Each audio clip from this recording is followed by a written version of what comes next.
निबोधत। नमस्कार. अखिल सृष्टी हा एकच परिवार आहे. वसुधैव कुटुंबकम असं मानण्याच्या आपल्या भारतीय संस्कृतीच्या अंतर्गतातील हा भाव जाणून स्वामी विवेकानंदांनी संपूर्ण विश्वाला बंधुत्वाची साथ दिली. तो दिवस म्हणजे विश्व बंधुत्व दिवस. या निमित्ताने आयोजित केलेल्या कार्यक्रमात आपणा सर्वांचं स्वागत. आपण त्या कार्यक्रमाची सुरुवात 3 ओंकार आणि शांती मंत्राने करूया.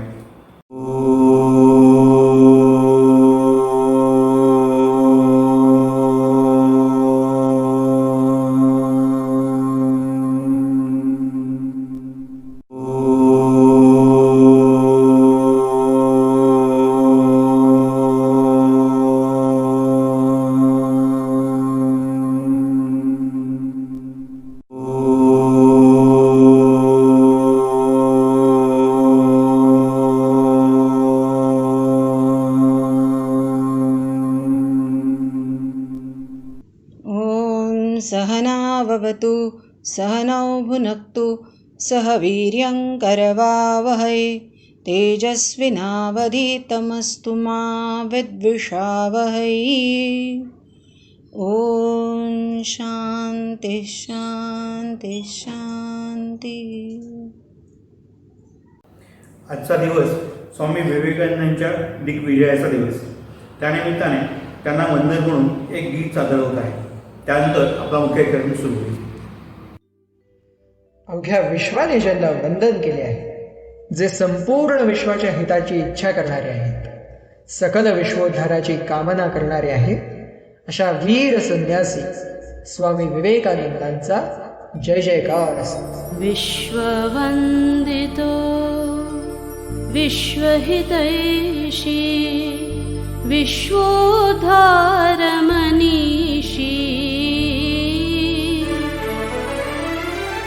जयतु विवेकानंद स्वामी, जयतु वीर संन्यासी,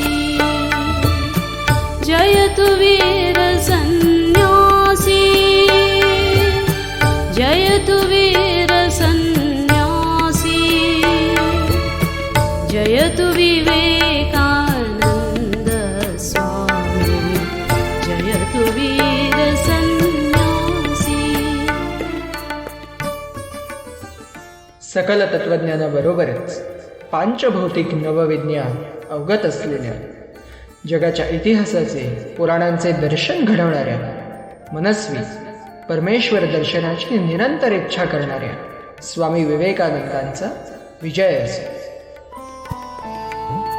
निपीय सकलं तत्त्वज्ञानं पाञ्चभौतिकं नवविज्ञानं जगदितिहासपुराणदर्शनं, जगदितिहासपुराणदर्शनं परमेश्वरदर्शने मनस्वी योनितरामभिलाषी.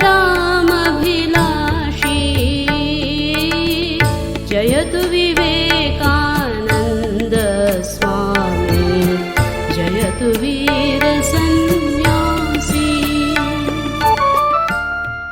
सर्व धर्मांचे पंथांचे परमोच्च साध्य जाणणाऱ्या, विविध धर्ममतांच्या मर्माचा बोध करून देणाऱ्या, भोगवादाचे नास्तिकतेचे खंडन करणाऱ्या जगद्गुरु स्वामी विवेकानंदांना प्रणाम असो.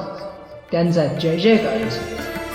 सकल धर्म पथ परम साधकं, विविध धर्म मत मर्म बोधकं, भोगवाद नास्तिक्य रोधकं, भोगवाद नास्तिक्य रोधकं, जगद्गुरुं तं प्रणम्य सहसा जातो धर्ममनीषी.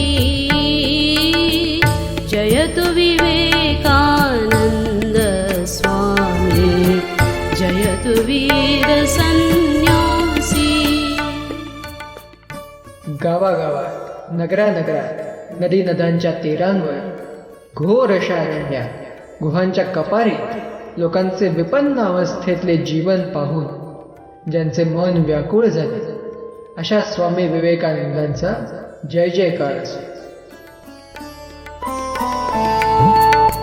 ग्रामे ग्रामे नगरे नगरे नदी नदानां तीरे तीरे गुहा गह्वरे विपिने घोरे गुहा गह्वरे विपिने घोरे विलोक्य जनजीवनं विपन्नं यो विह्वलमानसी जयतु विवेकानन्द स्वामी जयतु वीर संन्यासी. सर्व धर्म परिषदेच्या संमेलन पीठावर अनेक प्रतिष्ठित धर्मध्वज असताना श्रेष्ठ गर्विष्ठ अशा अनेक धर्मगुरूंसमोर ज्यांनी नवयुग मानव धर्माची गर्जना साहसाने केली, अशा स्वामी विवेकानंदांचा जय जयकार असो. विश्वधर्म सम्मेलन पीठे विविध धर्म गुरु गर्व गरिष्ठे नाना धर्म ध्वज प्रतिष्ठे नाना धर्म ध्वज प्रतिष्ठे नवयुग मानव धर्म घोषणा जगर्जयो साहसी जयतु विवेकानंद स्वामी जयतु वीर संन्यासी. महावीरांसारखं ज्यांचं वैराग्य आहे, जे ख्रिस्त बुद्धाप्रमाणे करुण व त्यागी आहे, शंकराचार्यांप्रमाणे दिग्विजयी योगी आहेत, हे विश्वची ज्यांचे घर असे जनसमूहाच्या हृदयात राहणाऱ्या उदारचरित स्वामी विवेकानंदांचा जय जयकार असो.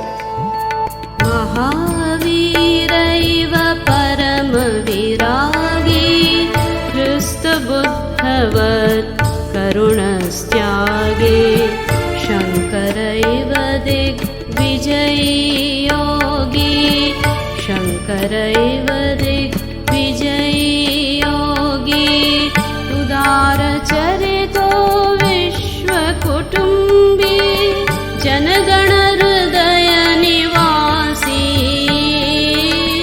जयतु विवेकानंद स्वामी जयतु वीर संन्यासी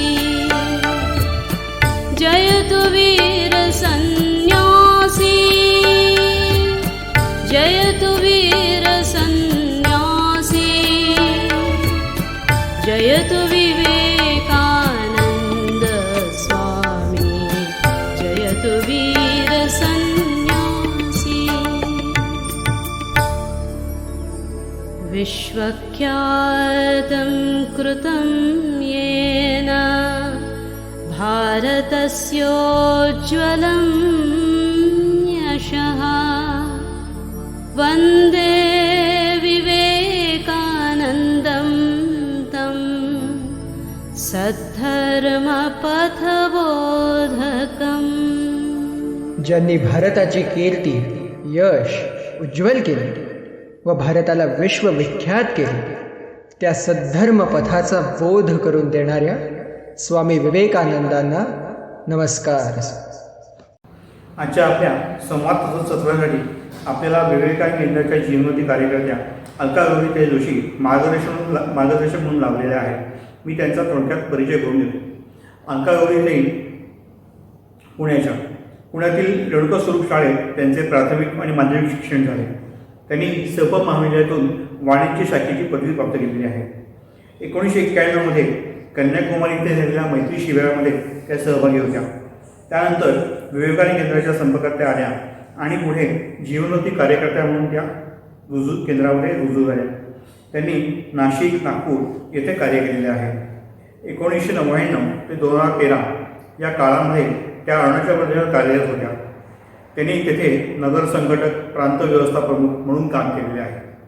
एक ढाढळीच्या कार्यकर्त्या म्हणून त्या लवकरच तिथल्या जनजातीमध्ये प्रसिद्ध झाल्या. तिथल्या जनजातींची भाषा त्यांनी शिकून त्या लोकांना आपलंसं करून घेतलं. गेली काही वर्षे त्या पंचकुला हरियाणा येथे कार्यरत आहेत. प्रांत संघटक म्हणून त्या सध्या तिथे कार्य करतात. ताई, तुमचे मनपूर्वक स्वागत. आदरणीय त्याशी संवाद साधण्यासाठी श्री सिद्धाराम पाटील आहेत. त्यांचा थोडक्यात परिचय करून घेतो. सिद्धाराम दादा हे सोलापूर निवासी. त्यांचा परिचय पुढीलप्रमाणे. मुख्य उपसंपादक दैनिक दिव्य मराठी सोलापूर आवृत्ती. संपादक वेळ विचार विवेकानंद केंद्राचे नाशिक. राज्यपाल नियुक्त अधिसभा सदस्य पुण्यश्लोक अहिल्यादेवी होळकर विद्यापीठ सोलापूर. सदस्य महाराष्ट्र राज्य मराठी विश्वकोश निर्मिती महामंडळ. त्यांना 2019 सालचा विश्वसंवाद केंद्र पश्चिम महाराष्ट्राचा देवर्षी नारद पत्रकारिता पुरस्कार मिळालेला आहे. त्यांनी आत्तापर्यंत 300हून अधिक विविध विषयांवरती लेख लिहिलेले आहेत. 200हून अधिक व्याख्याने त्यांनी दिलेली आहेत. याशिवाय त्यांचं साहित्य पुढीलप्रमाणे: पुरोगामी दहशतवाद, गोधन, रामायण आजच्या काळासाठी, किशोर विकास अशा विशेषांकांचे त्यांनी संपादन केलेले आहे. भारतरत्न बाबासाहेब आंबेडकर यांच्या 125व्या जयंती वर्षानिमित्त विवेकानंद केंद्राने प्रकाशित केलेल्या सर्वस्पर्शी बाबासाहेब या विशेषांकाचे संपादन त्यांनी केलेले आहे. राष्ट्रवाद 360 अंशातून या विशेष ग्रंथाचे संपादन त्यांनी केलेले आहे. दादा, तुमचे मनपूर्वक स्वागत. गौरीताई, नमस्कार. 11 सप्टेंबर हा दिवस विश्व बंधुत्व दिवस म्हणून विवेकानंद केंद्र कन्याकुमारीकडून साजरा करण्यात येतो. या दिवसाचं नेमकं काय महत्त्व आहे हे आपण थोडक्यात सांगू शकाल आम्हाला? 11 सप्टेंबर 1893 हा दिवस खूप महत्वाचा आहे. केवळ स्वामी विवेकानंदांच्या जीवनातच असं नाही, तर पूर्ण भारताच्या जीवनात सुद्धा भारताच्या एक टर्निंग पॉईंट ज्याला म्हणतात, एक कलाटणी देणारा जो वेळ आहे, जो समय आहे, हा वेळ किंवा हा क्षण हा 11 सप्टेंबर 1893चा वेळ आहे. आणि या वेळेला, या दिवशी विवेकानंदांनी पूर्ण भारतभराचा प्रवास करून जेव्हा अमेरिकेत गेले होते, त्यावेळेला ज्या कामासाठी अमेरिकेत जायचं त्यांनी निश्चित केलं होतं, तो होता कार्यक्रम वर्ल्ड पार्लमेंट ऑफ रिलिजन. त्याला सर्व धर्म परिषद असं म्हणतात, पण रिलिजन हा शब्द तिथे जास्त योग्य आहे. वर्ल्ड पार्लमेंट ऑफ रिलिजन या एका मोठ्या पार्लमेंटसाठी ते अमेरिकेत गेले होते. आणि ही पार्लमेंट कशासाठी केलेली होती, काय कारण होतं, तेही एक विशेष आहे की कोलंबस भारत शोधायला आला आणि त्यांनी अमेरिका शोधली. आणि अमेरिका ज्या दिवशी शोधली त्याला 400 वर्ष पूर्ण होणार होती. आणि त्या निमित्ताने कोलंबसनी अमेरिकाचा शोध लावला. त्या निमित्ताने हे वेगवेगळे कार्यक्रम आयोजित केले होते. त्यामधलाच एक कार्यक्रम म्हणजे हे वर्ल्ड पार्लमेंट ऑफ रिलिजन असं होतं. त्याचा पहिल्यांदी वेळ निश्चित होता जुलैमधला, पण नंतर ते पोस्टपोन होत होत सप्टेंबरपर्यंत झालं. पण विशेष महत्वाची गोष्ट अशी आहे की स्वामी विवेकानंद जेव्हा तिकडे गेले आणि तिकडे पोचल्यानंतर त्यांना हे कळलं की पोस्टपोन झाली, त्यावेळेला त्यांच्याकडे आवश्यक तेवढे पैसे पण नव्हते. विचार हा होता की जसा भारतात भिक्षा मागतो, झाडाखाली राहून झोपून पण नाटक काढू शकतो, तसंच तिथे असेल. पण तिथली परिस्थिती एकदम वेगळी होती आणि एकदम वेगळ्या परिस्थिती, जिथे जेवायला काही नाही, हॉटेलमध्ये गेले तरी सुद्धा त्यांना निग्रो समजून, निग्गर गेट आउट, आज पण आपण बघतो ब्लॅक अँड व्हाईट याचं काय चालू आहे तिथे, पण त्या काळात तर ते आणखीन भयानक होतं. आणि निग्गर गेट आउट म्हणून त्यांना बाहेर हाकलून दिलं जायचं. झोपायची व्यवस्था नाही, रस्त्यावर झोपायला परवानगी नव्हती. आणि अशा काळात खूप कठीण अवस्थेमध्ये त्यांनी ते दिवस काढले. आपल्या शिष्याला आलासिंगा पेरुमलला ते पत्रात लिहितात की अशी स्थिती आहे की प्रचंड थंडी, जशी कल्पनाही केली नव्हती, अशी प्रचंड थंडी नाही तर भूक यांनी मृत्यू येऊ शकेल. पण महत्वाची गोष्ट त्याच पत्रात ते लिहितात की असे 1 लक्ष युवक युवतीचे आवश्यक आहे, असे 1 लक्ष युवक युवती पाहिजे आहेत भारतासाठी. आणि असे मिळणार कसे पाहिजेत ते, तर ज्यांच्या हृदयामध्ये ईश्वरासाठी प्रचंड श्रद्धा आहे, सिंहासारखं साहस त्यांच्या हृदयात आहे आणि दीन दुःखी दरिद्री त्यांच्यासाठी अपार करुणा आहे. असे लोक समतेचा, सेवेचा, सामाजिक उत्थानाचा आणि मुक्तीचा संदेश घेऊन देशाच्या पुणेपर्यंत पोहोचतील. असे लोक, असे युवक युवती असे निश्चित येतील आणि हे काम पुढे घेऊन जातील. म्हणजे स्वतःचं उद्याचा दिवस बघायची स्थिती आहे की नाही, अशा स्थितीत सुद्धा त्यांचं हे स्वप्न खूप जबरदस्त होतं. आणि जेव्हा प्रचंड हा म्हणजे हे पत्र जे आहे ते हो हो हो आधीच आहे म्हणजे 11 सप्टेंबर पूर्वीच आहे. ही त्यांची परिस्थिती तिथली होती.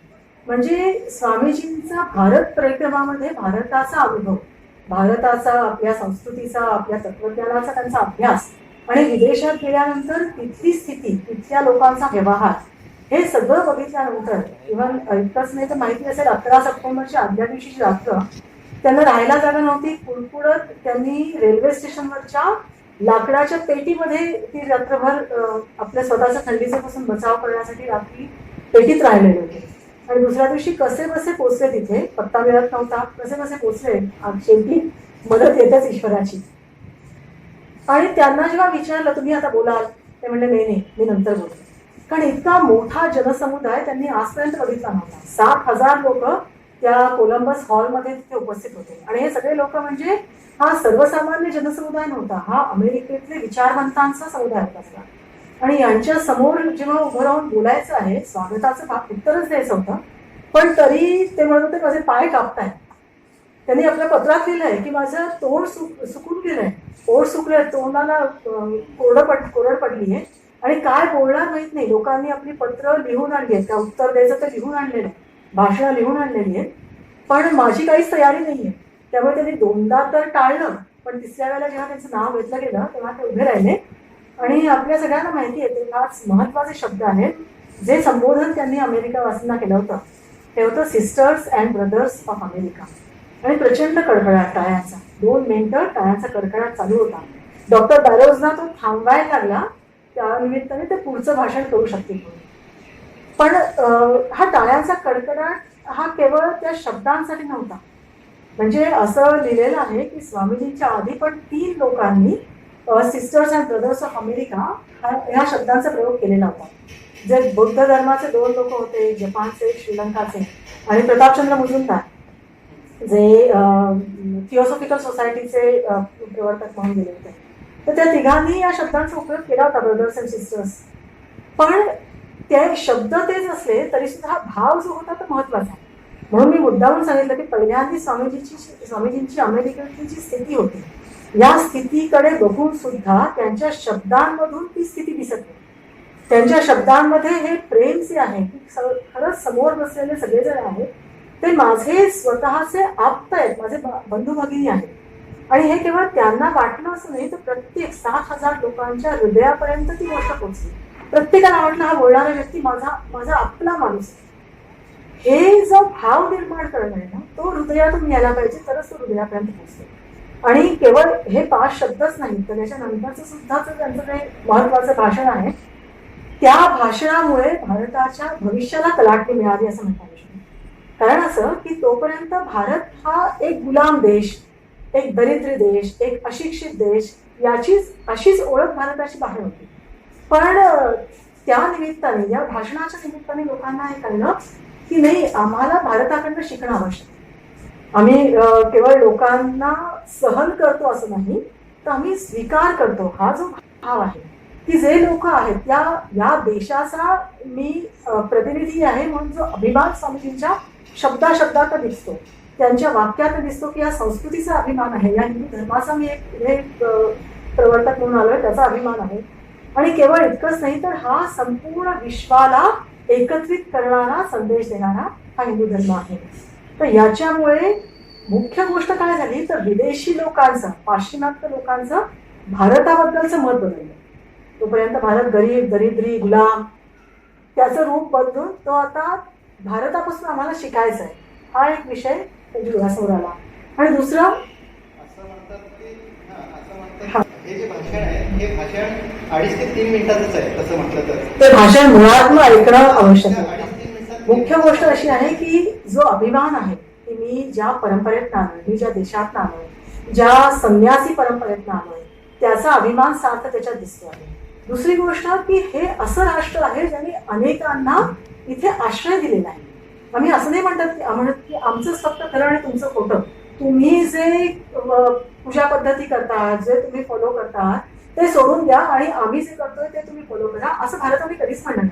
भारताने कधी कोणावरती आक्रमण केलं नाही, कोणाला बदलावायला लावलं नाही, परंतु जे आहेत त्यांना आपल्यामध्ये सहजतेने स्वीकार करून घेतलं. ज्यांना आपल्या देशातनं बाहेर काढून टाकलं होतं त्यांना पण भारताने आश्रय दिला.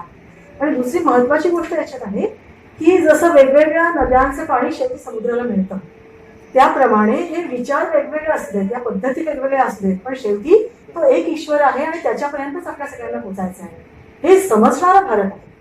आणि त्यामुळे ही जी विशेष गोष्ट आहे की भारत हा सगळ्यांचा मतलब ॲसिमिलेशन अँड नॉट डिस्ट्रक्शन हा जो विषय आहे त्याच्यात की अगदी दुसऱ्यांना संपवण्यासाठी नाही, पण सगळ्यांचं एकत्रित होऊन पुढे कसं जाता येईल हे हा विचार देणारा हा भारत आहे. आणि त्या भारताचं, त्या हिंदू धर्माचं प्रतिनिधित्व करणारा म्हणून हा अभिमान स्वामीजींच्या शब्दाशब्दात दिसतो.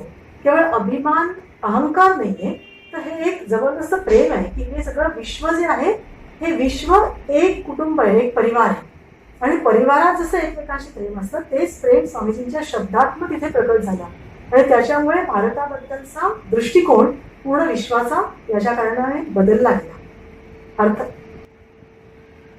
खरंय, म्हणजे याच्यामध्ये जसं आपण सांगितलं की त्यांचं उदाहरण देखील निर्वासित असं दिलं की यहुदी लोकांचं त्यांना निर्वासित व्हावं लागलं किंवा त्यांचा धर्म वाचवण्यासाठी त्यांना पळून जावं लागलं जगभरात सगळीकडे, आणि त्यांना हृदयाशी धरलं ज्या देशाने, त्या देशातून मी आलोय, मी त्या देशातून आलोय जिथं फारशी लोक केवळ एकमेव देश आहे त्यांनी त्यांना आश्रय दिला, तो भारत. नष्ट झाले आणि एकाच देशामध्ये जिवंत राहिले. हा हा हे सगळं पाहिलं स्वामीजींचं, एकूण त्याची मांडणी पाहिली त्या 2.5 मिनिटाची, तर आपल्याला असं वाटतं की त्यांच्या त्या स्वागताचं जे भाषण ते देत आहेत ते भाषण देत असताना देखील एक जगात शांतता कशी नांदेल याच मुद्द्यावरती त्यांचा भर असल्याचं दिसून येतं, म्हणजे त्या सुरुवातीच्या भाषणामध्ये. मग म्हटलं तर हिंदू धर्माचं म्हणून असं केवळ मांडणी न करता संपूर्ण जगात सुखशांती कशी नांदेल हा मुद्दा ते तिथे जोरकसपणे मांडतायत असं एकूण त्या 2.5-3 मिनिटात भाषण. जेव्हा की नंतरच्या भाषणामध्ये त्यांनी संपूर्ण हिंदू धर्माचे तत्व वगैरे सांगितले, पण त्या सुरुवातीच्या भाषणामध्ये असं हे जे वर्ल्ड पार्लमेंट ऑफ रिलिजनचं आयोजन केलेलं होतं त्याच्या मागे सांगायचा उद्देश त्यांनी ठेवला होता की हे वेगवेगळ्या जे रिलिजन्स आहेत, मी रिलिजन हा शब्द वापरते, धर्म हा शब्द इथे योग्य नाहीये कारण हे धर्म याच्यात बसणारे हे नाहीये, पण जसे वेगवेगळे रिलिजन आहेत ते रिलिजन एकत्र यावेत, त्यांनी आपले विचार मांडावेत, समानता काय आहे ती बघावी आणि आपले भेद दूर करावेत, शांतता व्हावी आणि म्हणजे सगळीकडे कटुता जी आहे, कट्टरता जी आहे ती नष्ट व्हावी, ती संपावी, असा याचा दाखवला गेलेला उद्देश होता. मी पुन्हा म्हणते असा याचा वरवरचा दाखवला गेलेला, दाखवायचे दात वेगळे असतात ना, तसा हा दाखवला गेलेला उद्देश होता निश्चित. पण अंतस्थ हेतू जो होता तो निश्चित हा होता की जो ख्रिश्चन धर्म अमेरिका ज्याला फॉलो करतो तो ख्रिश्चन धर्म कसा सर्वोच्च आहे, सर्वोपरी आहे, हे या परिषदेच्या माध्यमातून, पार्लमेंटच्या माध्यमातून लोकांच्या समोर यावं, हा त्याच्या मागचा अंतस्थ हेतू होता. आता हा हेतू म्हणला तरी सुद्धा बेसिकली बघायचा तर ते एक्सक्लुझिव्ह रिलिजन आहे. एक्सक्लुझिव्ह रिलिजन म्हणजे माझंच खरं, माझाच पूजा पद्धतीचा जो मार्ग आहे तो खरा, तुमचा भगवान किंवा तुमचा देव खोटा आहे, तो चुकीचा आहे, माझा तो भगवान, माझा तो गॉड, तुमचा तो सैतान, अशी स्थिती आहे. आणि अशामुळे तुम्हाला जर का स्वर्गात जायचं असेल तर तुम्ही मला किंवा मी ज्याला फॉलो करतो त्याला तुम्ही फॉलो करायला पाहिजे, त्याला तुम्ही मान्यता दिली पाहिजे. आणि केवळ इतकंच नाही तर तुमचे आपले जे पद्धती आहे, परंपरा आहे, ती सगळी सोडून टाकली पाहिजे. आता हा जो मुद्दा आहे याच्याने कधीच विश्वशांतता येणार नाही, कधीच विश्वबंधुत्व येणार नाही. कारण आता आपण भारतात पण बघतो की जर का मी साडी नेसली आता आणि कुणाला म्हणलं की नाही काश्मीर आहे एकदम थंड, अरुणाचल आहे खूप थंड जागा जिथे आहे वांग नाही, तुम्ही साडी नेसूनच राहा, तिथे कॉटनचे कपडेच घाला, योग्य नाही आहे, तिथली परिस्थिती वेगळी आहे. त्या दृष्टीने ते त्यांची वेशभूषा असेल, त्यांचं जेवणखाण असेल, त्यांच्या मातीमध्ये जसं निर्माण होतं त्या पद्धतीने त्यांचं जीवन पद्धती थोडी थोडी आगे पुढे वाढत जाते. आता ही विविधता जी आहे ही विविधता ही स्वीकारायला पाहिजे, कारण हा विविधता हा आधार आहे. अर्थात विविधतेच्या मागची एकात्मता ही महत्वाची. आता जेव्हा मी म्हणते की माझंच खरं तुझं खोटं म्हणजे मी दुसऱ्यांना नकारते. जेव्हा दुसऱ्यांना नकारते त्यावेळेला ते बंधुत्व येणं शक्य नाही, त्यावेळेला शांती येणं शक्य नाही. शांती तेव्हाच येईल जेव्हा दोघंही जण एकमेकांचा स्वीकार करतात की बाबा ठीक आहे, मी माझ्या मार्गाने जाईन, माझा मार्ग स्वीकारायची मला परवानगी असली पाहिजे. तू तुझ्या मार्गाने जा, मी तुला नाही म्हणत नाही, तू मला नाही म्हणत. ते दोघांनाही आपापल्या मार्गाने जायची सुविधा असली पाहिजे, परवानगी असली पाहिजे, स्वातंत्र्य असलं पाहिजे. पण हे स्वातंत्र्य जेव्हा नष्ट होतं त्यावेळेला शांती होत नाही. बरोबर दिसेल ते जबरदस्तीने दाबून ठेवलेलं दिसेल, पण आपल्याला माहिती आहे जितकं तुम्ही दाबून ठेवता तितकी ती एकदम उफाळून येते, ज्वालामुखी फुटतो आणि मग नंतर जे भयानक चित्र समोर येतं ते आणखीन मन विदीर्ण करणारं असतं. त्यामुळे ती शांतता नाही. त्यामुळे शांतता तेव्हाच येईल जेव्हा आपण ॲसिमिलेशन करू, जे स्वामीजींनी तिथे शब्द वापरले, ॲसिमिलेशन अँड नॉट डिस्ट्रक्शन. तर दुसऱ्यांना नष्ट नाही करायचं, पण त्यांचा स्वीकार. भारताचा विशेष भाग काय की आम्ही आपण भारताचे लोक जे ते सहन करतात असं नाही. लोकांना आपण म्हणतो लोकांना की बापरे हा किती बोलतोय पण मी त्याला सहन करतो. तर सहन करण्याचा भाव वेगळा असतो, पण स्वीकारण्याचा भाव वेगळा असतो. आपण स्वीकारतो ते गुणदोषांसहित स्वीकारतो, इच्छा प्रेमाने मनाने स्वीकारतो, सहन करतो मनाविरुद्ध सहन करतो. पण भारत हा स्वीकारतो. तर हे स्वीकारणं जे आहे तेच शांतता आणू शकेल, हा मुद्दा महत्वाचा होता. त्याच्यात आणखीन एक विशेष गोष्ट अशी दिसते की लोकांनी विचारलं पण की तुम्ही तिथे आपल्या गुरूंबद्दल काहीच नाही बोलला. स्वामीजी म्हणाले तिथे की तिथे रामकृष्णांबद्दल बोलणं अशक्य होतं असं नव्हतं, पण मी हिंदू धर्माचा प्रतिनिधी म्हणून गेलो होतो. केवळ एका पंथाचा किंवा एका गुरुचा शिष्य म्हणून तिथे गेलेलो नव्हतो, तर हिंदू धर्माचा प्रतिनिधी होतो आणि त्याच्यामुळे पूर्ण हिंदू धर्माचं प्रतिनिधित्व करण्याचं दायित्व ते काम माझ्या खांद्यांवर होतं. ते काम मी केलेलं आहे आणि त्या दृष्टीने हिंदू धर्माचा जो संदेश आहे, आत्मीयताच्या भावनेतनं काम करणं, एकात्मतेचा जो विचार आहे, तोच स्वामीजींनी शिकागोमध्ये त्या परिषदेमध्ये मांडला.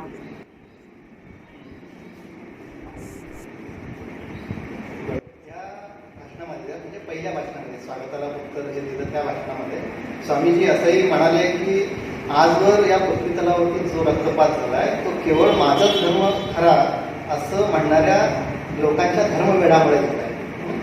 आणि आपण जसं बोलता बोलून गेलात की रिलिजन आणि धर्म ह्या दोन्हीमध्ये खूप भिन्नता आहे किंवा दोन्ही गोष्टी संकल्पना वेगळ्या आहेत, की थोडक्यात कसं सांगता येईल की एक सर्वसामान्य माणूस हे रिलिजन आणि धर्म याच्यामध्ये काय भेद आहे हे कसं समजून घ्यावं.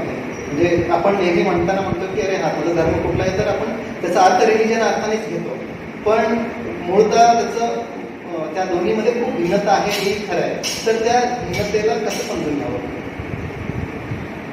तुम्ही करू शकता. तर आपण म्हणतो की हा माझा पितृधर्म आहे, हा माझा मातृधर्म आहे, हा माझा पुत्रधर्म आहे. तर हा काय पुत्र रिलिजन आहे का, हा काय मातृ रिलिजन आहे का, विद्यार्थी धर्म आहे. बाबा माझा शेजारी आहे, त्या शेजाऱ्याला अचानक काही आवश्यकता पडली, आजारी पडलं घरात कोणी, त्याला हॉस्पिटलमध्ये घेऊन जायचं आहे, मी माझं काम सोडून जर का मी त्याला हॉस्पिटलमध्ये घेऊन गेले तर माझा शेजार धर्म त्याचं मी पालन केलं. मग याच्यामध्ये रिलिजन कुठे येतं, याच्यामध्ये पूजा पद्धती कुठे येते. तर हा एक बेसिक मुख्य फरक त्याच्यामध्ये आहे. हा धर्म हा केवळ पूजा पद्धतीशी संलग्न नाहीये, त्यातही विशेष गोष्ट रिलिजन आणि पंथ यातही विशेष फरक असा आहे की जे भारतात वेगवेगळे पंथ दिसतात. कोणी शैव असतील, कोणी शाक्त असतील, कोणी गाणपत्य असतील, कोणी वैष्णव असतील. आता वेगवेगळे इतके गुरु आहेत, त्यांचे अलग वेगवेगळे पंथ आहेत. मी इथे पंजाबमध्ये इतके पंथ फक्त वेगवेगळे आहेत. निरहंकारी कोणी असतील, कोणी आणखीन वेगवेगळे असतील. पण हे असं नाही म्हणत की तुम्ही मला फॉलो करा, तुमचं चुकीचं आहे. पण रिलिजन मध्ये काय आहे, हे अब्राहमिक रिलिजन जे आहे, ते अब्राहमिक रिलिजन मतलब तो आकाशात देव आहे आणि त्याचा फॉलोअर, त्याचा प्रेषित एक आहे, त्याचा मुलगा एक आहे आणि ते जे सांगतायत तेच करायचं, त्याच्याशिवाय दुसरा कोणी नाही. म्हणजे एक्सक्लुसिव्ह आम्ही म्हणतो तेच खरं, तुम्ही ते खोटं. पंथ जे आहेत भारतातले, संप्रदाय जे आहेत ते असं म्हणत नाही. त्यामुळे हा संप्रदाय पण विषय किंवा शब्द इथे उपयोगात आणणं योग्य नाही वाटत. पण रिलिजन म्हणजे मी म्हणतो तेच खरं, तुम्ही खोटं, माझी पूजा पद्धती खरी, तुमची चुकीची आहे. तुम्हाला जर का मुक्ती किंवा मोक्ष हा विचार नाहीये, त्याच्यात स्वर्ग प्राप्ती हा विचार आहे. म्हणजे स्वर्ग प्राप्ती हवी असेल तर तुम्ही तुमचं सोडून द्या आणि मला फॉलो करा. आता हा विचार इतका आतमध्ये जातो की ख्रिश्चनांमध्ये सुद्धा जे बाप्टिस्ट आहेत ते कॅथलिकांना कन्वर्ट करतात. सेव्हन्थ डे ऍडव्हान्टेज म्हणतात की आम्ही खरे ख्रिश्चन आहोत, हे सगळे खोटे आहेत, कारण आम्ही जिजसला खरं फॉलो करतो. आता काय त्याचा अर्थ माहित नाही. 7व्या दिवशी सुट्टी घ्यायला सांगितली, हे लोक म्हणजे रविवारी म्हणजे पहिल्या दिवशी सुट्टी घेतात. आम्ही लोक सेव्हन्थ डे ऍडव्हान्टेज मध्ये आम्ही शनिवारी सुट्टी करतो. आता या गोष्टींना अर्थ नाहीये. म्हणजे मी म्हणतो तेच खरं, तुम्ही खोटं, याचा जर का आपण तोडायचा प्रयत्न केला तर ते सगळीकडे तुटत आहे. केवळ ख्रिश्चनांच्या मध्ये सुद्धा अनेक भेद आहेत, मुसलमानांमध्ये सुद्धा अनेक भेद आहेत. अहमदिया, शिया, सुन्नी हे भांडत का राहतात? मग जर का हे असेल बंधुत्वाचं, एकच असतील, तर हे भांडण नको आहे. पण भारतात दिसते इतकी प्रचंड विविधता, पण त्यामधली एकात्मता जी आहे ती भारताने ओळखली आणि त्यामुळे इथे धर्म सहजतेने लोकांना समजू शकतो. संप्रदाय वेगवेगळे असतील, पूजा पद्धती वेगवेगळ्या असतील, समोर इष्ट देवता वेगवेगळी असेल, पण ही शेवटी सगळ्यांनी सगळं मिळून एकच आहे. ऑल आर वन नाही, ऑल इज वन. ही गोष्ट जी आहे ती भारताने आपल्या तत्वज्ञानामुळे सहजतेने समजलेली आहे. हे रिलिजन्स समजणं, त्यामुळे त्यांना धर्म समजणं ते कठीण झालं. हा बेसिक डिफरन्स, हा फरक आपण लक्षात ठेवला तरी काय. आपण जेव्हा पुन्हा ताई, नेहमी असं जेव्हा आपण शिकागो सर्वधर्म परिषदेच्या संदर्भात शब्द योजतो तेव्हा नेहमी आपण विश्वबंधुत्व या शब्दाचा उपयोग करतो किंवा युनिव्हर्सल ब्रदरहूड या शब्दाचा उपयोग करतो आणि काही वेळा सर्वधर्म समभाव या शब्दाचा देखील वापर होत असतो. तर या दोन्ही शब्दांचा अर्थ एकच आहे का, त्याच्यामध्ये काही भिन्नता आहे किंवा काही छटा वेगळी आहे, असं काय कसं पाहता येईल? विश्वबंधुत्व हा जो शब्द आलेला आहे हा भारताचा जे उद्देश आहे, गृण्वन्तु विश्वमार्यम किंवा सर्वे भवन्तु सुखिनः किंवा वसुदैव कुटुंबकम, त्याच्या पार्श्वभूमीतनं आलेला हा शब्द आहे विश्वबंधुत्व. कारण हा पूर्ण सगळं जग आहे, सगळं विश्व आहे, हा एक परिवार जेव्हा आहे तेव्हा त्या परिवारातले सगळे त्यांच्यात बंधुभाव हा अपेक्षित आहे आणि तो आहे. त्यामुळे ते विश्वबंधुत्व हा विचार हा भारताचा मूळ विचार आहे. त्याच्याबद्दल आपण आणखीन नंतर बघणार. सर्व धर्म समभाव हा जो शब्द आहे हा नंतर कॉइन केलेला शब्द आहे. हा मूळ शब्द आहे असं नाहीये, हा नंतर कॉइन केलेला शब्द आहे. त्यामुळे धर्म या शब्दाबद्दलचं जे कन्फ्युजन आहे, जो भ्रम आहे तो आहेच याच्यामध्ये. जेव्हा हिंदू, मुस्लिम, सिख, इसाई, हम सब है भाई भाई, हे जे हा जो प्रचार सुरू झाला तेव्हा पहिल्यांदा हे आवश्यक नव्हतं, सगळ्यांना माहितीच होतं आपण एकच आहोत म्हणून. पण जेव्हा हा प्रचार सुरू झाला त्यातून हा शब्द कॉइन केला गेला की नाही, सगळेजण समान आहेत, सगळे धर्म समान आहेत, सगळ्या धर्मात एकच शिकवण दिली जाते वगैरे वगैरे वगैरे असं बोललं जातं. असं आहे असं नाहीये, पण असं बोललं जातं. आणि हा शब्द निर्माण झाला याच्या मागचं कारण पण जे मला वाटतं असं की मुस्लिम हिंदू हा जो क्लॅश आहे किंवा ही जी कन्सेप्च्युलर क्लॅरिटीज नसते त्याच्यामध्ये, त्याच्यामुळे हा शब्द निर्माण झालेला आहे सर्वधर्म समभाव असा, की नाही सगळे वेगवेगळे आहेत, त्यांचा एकत्रित राहिलं पाहिजे. पण या सर्वधर्म समभावाचा अर्थ जो आज प्रॅक्टिकली अर्थ दिसतो आहे तो असा आहे की अल्पसंख्याक, त्याच्यात सुद्धा विशेष करून मुस्लिम किंवा ख्रिश्चन यांना झुकतं माप देणं किंवा त्यांचे थोडं कोड कौतुक थोडं जास्त करणं आणि त्यांच्यासाठी जो बहुसंख्य समाज आहे त्यांच्याकडे दुर्लक्ष केलं जाणं. त्यांच्या अधिकाऱ्यांची पायमल्ली झाली तरी चालेल, पण अल्पसंख्याक आहेत त्यांचं कोड कौतुक झालं पाहिजे. कोड कौतुक असाच शब्द वापरतो. म्हणजे याचा अर्थ म्हणजे इकडे तरी सर्वधर्म समभाव म्हणायचं आणि दुसरीकडे प्रत्यक्षात ते आहे. अगदी अशा गोष्टींकडे मात्र दुर्लक्ष करायचं. सर्व धर्म समभाव असं म्हणत असताना काही धर्म हे इतर धर्मांचं अस्तित्वच नाकारतात किंवा ते स्वीकारत नाही. त्यातले काही कट्टरपंथी हे अन्य धर्मीयातील लोकांना आपल्या कळपात ओढण्याचा सातत्याने प्रयत्न करतात. याकडे हा रिलिजनच आहे, हा रिलिजनच आहे. धर्म म्हणण्यावरती त्याला खूप विस्तार आहे, त्याचा खूप गहरा अर्थ आहे त्याच्यामध्ये. त्यामुळे तो शब्द वापरायची माझी बिलकुल इच्छा नाही या विषयासाठी. पण हा रिलिजनच आहे आणि याच्यामध्ये जेव्हा आपण विश्वबंधुत्व म्हणतो त्याची कल्पना खूप आधार त्याचा खूप जबरदस्त आहे. आपण जे एकम सत विप्राहा बहुधा वदंती असं म्हणतो किंवा एकोहम बहुस्याम, ही जी संकल्पना आपल्याकडे आहे की एक आहे ओरिजिनली आणि तो अनेक झाला. तो अनेक झालाय, तो विविध झालेला आहे. म्हणजे असं नाहीये की वेगवेगळे लोक आहेत त्यांना एकत्र केलं आणि तो परिवार बनला, असं नाहीये. ओरिजिनली हे एक आहे, हे ओरिजिनली एक आहेत. आपण उदाहरण बघतो तर जेव्हा आईच्या गर्भामध्ये बाळ निर्माण होतं ते एका सेलमधनंच निर्माण होतं. शेवटी तो सेलच आहे, तो जुळतो, मग त्याचं मल्टिप्लिकेशन होतं, तो वाढत जातो पण वाढत जात जात तो आपल्यासारखाच दुसरा सेल निर्माण नाही करत. तो वाढत जातो, तो वेगवेगळी रूपं घेत जातो. जर का एकासारखाच दुसरा निर्माण होत राहिला तर तो फक्त मांसाचा गोळा शिल्लक.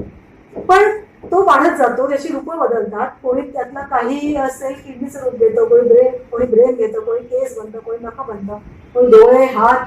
पण याच्यामुळेच हा पूर्ण मनुष्याचा शरीराचा आकार तयार होतो. आता ही विविधता आहे त्या सेलमध्ये, त्याच्यामुळेच मनुष्य बनला. पण त्याच्या मागची मुख्य एक जे कनेक्टिंग आहे ती एकात्मता. तो एक प्राण आहे. तो जर का एक प्राण नसेल तर ते बाकी विविध अंग असले तरी त्याच्यात जिवंतपणा नसणार. त्यामुळे एकात्मता, एक प्राण आवश्यक आहे आणि ही विविधताही आवश्यक आहे. त्याच्यामुळेच ही जीवन निर्माण होऊ शकते. आता ही भावना जी आहे ही जशी जशी एका बाळाच्यासाठी आहे, एका नवीन जीवासाठी आहे, ती पूर्ण सृष्टी पण अशीच निर्माण झाली. सुरुवात त्या एकातूनच झाली आहे, पण त्याने विविध रूपं घेतली आणि त्या विविधतेमुळेच आपण सगळे आज आहोत आणि एकमेकांच्या वरती आपण डिपेंड आहोत. आपण विवेकानंद केंद्राच्या जीवनवृत्ती कार्यकर्ते आहात. विवेकानंद केंद्र ही संघटना नेमकी कशी काम करते? विश्वबंधुत्व ही संकल्पना आहे. स्वामी विवेकानंद यांनी विश्वबंधुत्वाचा हा संदेश जगभरात पोहोचावा यासाठी काम केलं किंवा ते उद्दिष्ट दिलं. तर विवेकानंद केंद्र अशा दृष्टीने काही काम करतं का, आणि करत असेल तर कशा रूपात करतं, त्याच्याबद्दल काही सांगू शकाल? हा जो भाव आहे हा म्हणजे आत्मीयतेचा भाव आहे, एकात्मता. जे बघितलं, विविधता आवश्यक आहे, पण त्या विविधतेच्या मागे तो एक प्राण होणं, एकात्मता होणं ते आवश्यक. तर ही जी एकात्मता आहे, जी आत्मीयता आहे, ती केंद्राला कामासाठी प्रवृत्त करते. आता हे सारं राष्ट्र जे आहे, हे भारत राष्ट्र आहे, ते माझं आहे. हा समाज हा माझा समाज आहे. मग त्या समाजाची जी आवश्यकता आहे, जी तिथे कठीण स्थिती आहे, ती कठीण स्थिती दूर करायला जे काही काम आवश्यक आहे ते काम करणं हा माझा धर्म आहे. आणि त्याच्यामुळे विवेकानंद केंद्र आपण NGO नाही म्हणत. विवेकानंद केंद्र ही एक अध्यात्म प्रेरित सेवा संघटना. अध्यात्म प्रेरित याच्यासाठी की हा अध्यात्म म्हणजे काही ध्यान करा आणि जंगलात जाऊन, समाज सोडून जंगलात जाऊन राहा असं नाही विषय. थांबते म्हणायला म्हणजे हे सगळं विश्व हे माझ्याशी जुळलेलं आहे, मी विश्वाशी जुळलेली आहे. आणि हा देश जो आहे तो देश हा विचार प्रसारित करणारा आहे, हा जगणारा आहे देश. हा विचार जगणारा हा भारत देश आहे. तर या भारत देशाच्या उन्नतीसाठी जे आवश्यक आहे ते करण्याची तयारी म्हणजेच ही अध्यात्म प्रेरित सेवा संघटना. विवेकानंद केंद्र कधी सेवा करायला असं नाही म्हणत की लोकांना कष्ट होऊ देत म्हणजे आम्ही सेवा करतो, अरे सुनामी येऊ देत म्हणजे सेवा करतो, ही गोष्ट नाही. पण जिथे जी आवश्यकता आहे त्यानुसार काम हातात घेणं, त्यानुसार फंड उभे करणं, त्यानुसार लोकांपर्यंत पोहोचणं हे आवश्यक आहे. आता त्या दृष्टीने पूर्ण भारतात एका पद्धतीचंच काम आहे असं नाही, जिथे जशी आवश्यकता आहे तसं काम आहे. पण सर्वसाधारणतः लोकांमध्ये हा आत्मीयतेचा विचार दृढ होणं, हा एकात्मतेचा भाव दृढ होणं, एकात्मता ठेवून ही विविधता स्वीकारणं, याच्यासाठी जे करणं आवश्यक आहे ते सगळं विवेकानंद केंद्र करतं. वेगवेगळ्या माध्यमातून, वेगवेगळ्या कामाच्या माध्यमातून करत असतात. मग ते योग वर्ग असेल, आज तर योग हा खूप एक काय म्हणतात, खूप चालणारी नोट आहे असं म्हणतात. पण योगाचा अभ्यास विवेकानंद केंद्रात जेव्हा केंद्राची स्थापना झाली 1973 तेव्हापासूनच आहे. सगळ्यात पहिलं योग शिबिर विवेकानंद केंद्राने अरुणाचल प्रदेशला घेतलं होतं, 1 महिन्याचं योग शिक्षण शिबिर 1975, 75ची गोष्ट असते. पण योग हा विषय खूप महत्वाचा विषय विवेकानंद केंद्राने पहिल्यापासूनच हातात घेतला आहे. आणि योग म्हणजे सकाळी 1 तास मी योग करतो अशा वर्गना करणार नाही. तर योग म्हणजे जोडणं. आपण आपल्याला आपल्या समाजाशी कसं जोडू, राष्ट्राशी कसं जोडू, ईश्वरत्वाशी जोडणं हे महत्वाचं. Each soul is potential divine, the goal is to manifest the divinity within असं म्हणतात स्वामीजी. पण ते करणं, ते अनुभव घेणं, तर सगळ्यांशी मला जोडता येणं आवश्यक आहे. त्यामुळे 1 तासाचा एक्सरसाइज करणं म्हणजे योग करणं नाही, तर हे 24 तास माझ्या जीवनात योग कसा राहील. मग त्यात यमनियम पण आवश्यक आहेत. या सगळ्या गोष्टी त्या योगासनाचे क्लासेस असतात, योगसत्र म्हणतात, वेगवेगळ्या प्रॅक्टिसचे वर्ग असतात, संस्कार वर्ग आहेत, स्वाध्याय वर्ग आहेत. कारण हा विचार जो आहे, विचार गोष्ट महत्वाचा आहे. त्यामुळे विवेकानंद केंद्र एक वैचारिक आंदोलन या दृष्टीने पण केंद्राचा परिचय दिला जातो. तसंच थोडक्यात विवेकानंद केंद्र हे योगाला एक व्यायाम प्रकार इतकंच मर्यादित नाही. न राहू देता किंवा न मानता योगाचे जे सगळे डायमेन्शन्स आहेत, ज्याचे आयाम आहेत, योग हे आपल्या दैनंदिन जीवनामध्ये कसं बरोबर. बनवता येईल यासाठी सुरुवातीपासून म्हणजे विवेकानंद केंद्राची तेव्हाच. स्थापना झाल्यापासूनच योगाकडे या अंगाने पाहतात. गावागावांमध्ये कामाची आवश्यकता आहे, तिथे ग्रामविकास काम चालतात. जिथे शिक्षणाची आवश्यकता आहे तिथे विवेकानंद केंद्र विद्यालयांच्या माध्यमातून शाळा चालतात. जिथे जसं नैसर्गिक साधन संपत्तीचा विकास त्याच्यामध्ये रिसर्च पाहिजे ते काम चालतं. जिथे जनजाती विभाग आहेत आणि तिथे हे जो विचार आहे की माझं खरं तुमचं खोटं, तुम्ही सैतानाची पूजा करता, तुमचं सोडून द्या, आम्ही डेव्हलप आहोत, तुम्ही आमचं फॉलो करा तर तुम्ही डेव्हलप व्हाल, हा विचार देऊन भ्रमित करायचा प्रयत्न केला जातो. त्यामुळे आपलं काय आहे हे समजणं, आपल्या परंपरा काय आहेत हे समजणं, त्याच्यासाठी आपलं रिसर्च सेंटर्स चालतात. विवेकानंद केंद्र इन्स्टिट्यूट ऑफ कल्चर आणि VK ऐक्य भुवनेश्वरचं आणि VKIC गुवाहाटी. तर जनजातींमध्ये त्यांच्या अस्मितेसाठी काम करणं, त्यामुळे आपले देवीदेवता कुठले, आपले पूजा पद्धती कशी असते, त्याच्या मागचं सायंटिफिक कारण काय आहे, काय प्रकार आहे ते समजून घेणं आणि तो अभ्यास त्याच जनजातीचे लोक करावेत, त्यांनीच ते करणं जास्त योग्य आहे. नाहीतर मी महाराष्ट्रातनं पुण्यात जाऊन अरुणाचलचा अभ्यास करणं आणि मी माझ्या अँगलने लिहिणं हे योग्य नाही, ते मी त्याला न्याय नाही देऊ शकणार. त्यामुळे अशा प्रकारचं कामही करणं आवश्यक आहे, कारण त्यांची अस्मिता जपणं आवश्यक आहे. त्याच्यासाठी अशी ही कामं केंद्राने हातामध्ये घेतली. विविधता आहे कामांमध्ये, आवश्यकता आणि आत्मीयतावर आधारित आवश्यकता हा त्याचा आधार आहे. जसं आपण आता विश्वबंधुत्वाचाच मूळ विचार करतोय त्या अंगाने जर पाहिलं तर स्वामी विवेकानंद यांचं स्वप्न जे होतं त्या शिकागोमध्ये जे व्यक्त झालंय की जागतिक स्तरावरती धर्माधर्मांमध्ये किंवा रिलिजनमध्ये समन्वय आला पाहिजे आणि सुखशांती नांदली पाहिजे, ही त्यांची अपेक्षा किंवा अशी त्यांची मांडणी. आणि आज आपण काय पाहतोय तर आपल्याच देशामध्ये म्हणजे ज्या देशातून ते जाऊन जगाच्या स्तरावरती हे अपेक्षित करत होते, पण आज आपल्या देशामध्ये काय आपण पाहतो तर काही ठिकाणी धर्मांतरं होत आहेत, काही ठिकाणी लव जिहादसारख्या देखील घटनाची चर्चा होते. केरळसारख्या देशामध्ये, केरळसारख्या राज्यामध्ये तर अधिकृतपणेच तिथल्या विधानसभेमध्ये किंवा तिथल्या उच्च न्यायालयाने देखील त्याच्यामध्ये दखल घेतलं. मध्यंतरी महाराष्ट्र सरकारच्या हो, तर ह्या सगळ्या गोष्टी होत असताना आम्ही मात्र पुन्हा पुन्हा विश्वबंधुत्व देईल, सगळीकडे शांतता नांदू दे, सगळे धर्मच्या याच्यामध्ये समन्वय राहू दे, हे तर आपण सांगत राहू. पण दुसरीकडे अशा घटना घडत असताना ह्या विश्वबंधुत्व दिनाचं काही औचित्य राहतं का किंवा ह्या संदेशाचं काही औचित्य राहतं का, काय वाटतं आपल्याला नेमकं?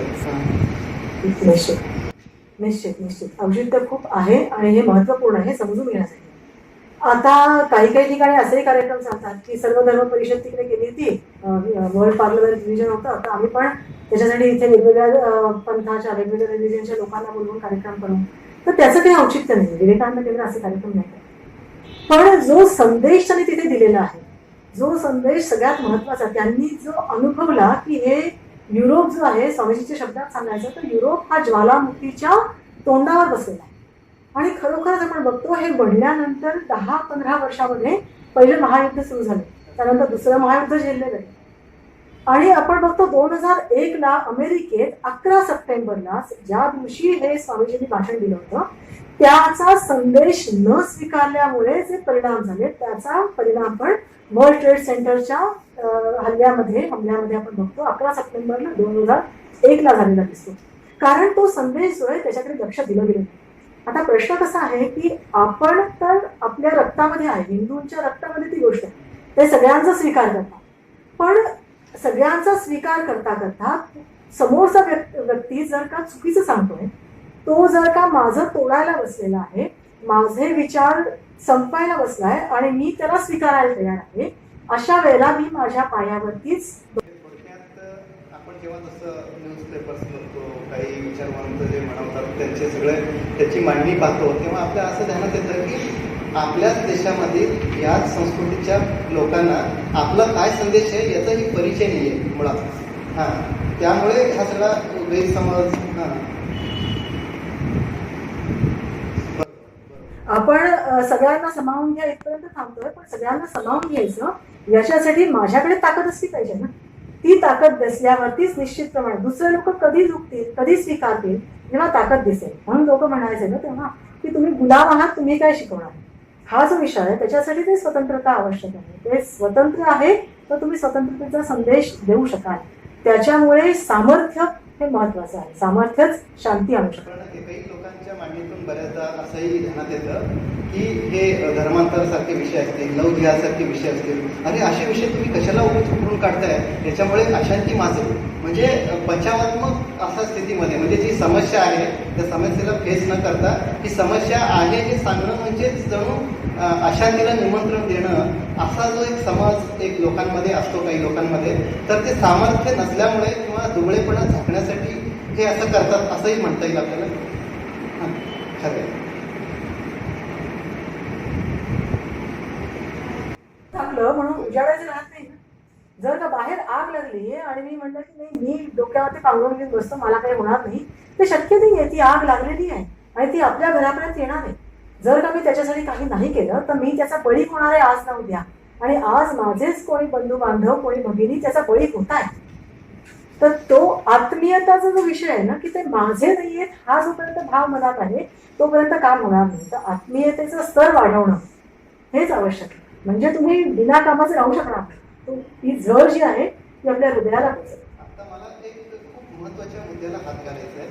म्हणजे जसं की आपण आपली एकूण सगळ्या रिलिजन किंवा जगभरातल्या सगळ्या पंथ यांची विचारधारा जर आपण बघितली तर असं पूर्वीच्या काळी काही दोष असतील त्यांच्यात. म्हणजे मध्ययुगातल्या चुकांसाठी आजच्या लोकांना तुम्ही दोषी धरताय का, असेही काही मांडणी करण्यात येते. पण मला याच्यात बोलायचं असं आहे की कुठल्याही उपासना पद्धतीमध्ये, कुठल्याही लोकांच्या मध्ये, समाजामध्ये काही दोष येतात. तसं अन्य पंथांमध्ये काही दोष असतील देखील. पण मला म्हणजे जो मुद्दा मला असं मांडायचा आहे की विवेकानंद केंद्रामध्ये देशभक्ती शिकवली जाते असं आपण म्हणतो, किंवा या देशामध्ये हिंदू धर्मीय लोकांशिवाय म्हणजे हिंदूंच्या शिवाय अनेक पंथ आणि रिलिजनचे लोक देखील राहतात. इतर पंथातील जनसामान्य लोक देखील विश्वबंधुत्वाच्या विचाराशी सहमत असतात असंही आपल्याला पाहायला मिळतं. परंतु हा विचार त्यांच्या वैयक्तिक पातळीवरती राहतो. म्हणजे जसं इतर पंथांची रचना ही संस्थात्मक असल्यामुळे त्या पंथातील धार्मिक नेतृत्व जे आहे ते माझाच धर्म खरा, इतरांचे धर्म खोटे, हा विचार प्रबळ ठरतो. ही वस्तुस्थिती आहे. मग अशा वेळी अन्य पंथांमध्ये, अन्य रिलिजनमध्ये जे चांगले लोक आहेत की ज्यांना असं वाटतं की नाही आज आम्ही आमचा धर्म खरा म्हणून इतरांचं धर्मांतर करणं, लव जिहाद करणं किंवा इतरांच्या धर्माचं अस्तित्व नाकारणं, हे बहुसंख्यकवादी देव आहेत, तुम्ही मूर्तीपूजक आहेत म्हणून तुम्हाला नाकारणं हे त्यांनाही आवडत नाही. म्हणजे अन्य पंथांमध्ये असं आपण पाहतो बऱ्याच वेळा की खूप मोठ्या प्रमाणात अशा लोकांची संख्या आहे की जे समन्वयवादी आहेत आणि जुन्या काळात त्यांच्या काही टेक्स्टमध्ये जे चुकीचं लिहिलेलं असेल ते सोडून काळानुरूप आपल्यात बदल केलं पाहिजे असंही ते मानतात. मग अशा स्थितीमध्ये म्हणजे जसं की आपण मध्यंतरी पाहिलं की दिल्लीमध्ये काही दंगली घडल्या किंवा बंगळुरू इथं पण काही दंगली घडल्या. इथं संघटनात्मक त्यांच्या ज्या रचना आहेत, ज्या त्यांच्या पंथांच्या किंवा रिलिजनच्या ज्या रचना आहेत ते खूप ॲक्टिव्हली पुढे येतात. मग अशा वेळी त्या पंथांवरती जे आरोप होतात त्यामुळे म्हणजे जो खरंच चांगली लोक आहेत ज्या त्या पंथांमध्ये देखील त्याकडे मात्र दुर्लक्ष केलं जातं किंवा त्यांना देखील त्या धर्मांध किंवा जात्यांध किंवा संकुचित विचारांच्या त्या टोळीमध्ये त्यांनाही ढकलून दिलं जातं. मग अशा स्थितीमध्ये अन्य पंथाच्या लोकांना बंधुभावनेने जोडणार कसं? म्हणजे हा एक खूप थिन लाईन आहे किंवा खूप पुसट रेषा आहे हे सगळं सांभाळणं.